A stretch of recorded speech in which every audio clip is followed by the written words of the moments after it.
Good morning. My name is Sonia Bennett, and I'm going to discuss the Justine Sacco Twitter shaming case. I'll briefly tell you why I chose this. I am from South Africa. This case resonates with me, as you will hear. Justine Sacco was a senior director of corporate communication for IAC. IAC is a media group with a revenue of over $4 billion in 2018. Sacco was on her way to Cape Town, which is the southernmost of South Africa. She had a stopover in Heathrow Airport in London, and while there she tweeted, and I quote, "Going to Africa, hope I don't get AIDS. Just kidding, I'm white." She had about 170 followers. She boarded the aircraft and she was off the grid for 10 hours of the flight. And while in flight, her tweet was retweeted around the world. By the time she got off the aircraft in South Africa, she was without a job. The tweet was highly offensive to the people of South Africa. The tweet shows a gross ignorance of the people and of their culture. Firstly, Africa is a continent and not a country. The country is South Africa, which is a vast difference considering that she has family there who are indeed themselves activists of racial equality. Furthermore, by implication, she's associating AIDS with being black and inferring that her blonde whiteness, that she is somehow immune from this disease.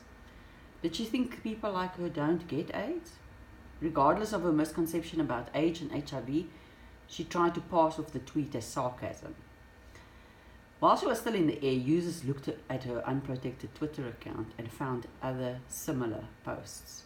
So, upon landing, she made the statement that she would have to apologize to the people of South Africa, and the apology was a bit hollow. Nevertheless, the people of South Africa are forgiving folk, and the incident was soon forgotten. What I found interesting is that certain members of the media went on to talk about Sacco now being cyberbullied.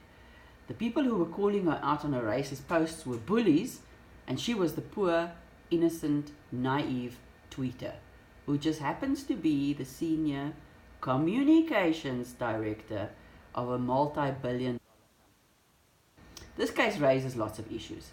Racism is the big one, in that it sounds like she thinks that only black people get HIV.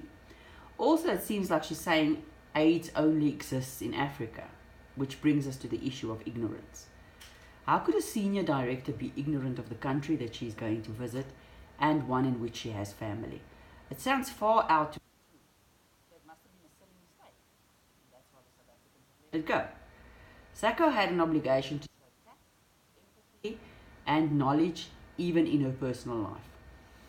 In her high-ranking position, an individual's online life is an open book. There's no freedom of speech in a case like this.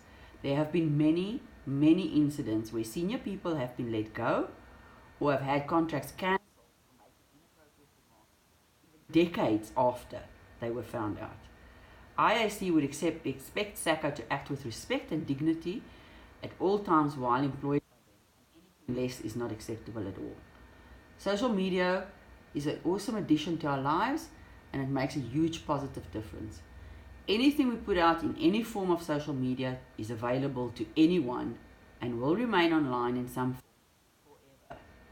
In saying this, I'm suggesting that we must be responsible tweeters and pause for a minute and think what we post.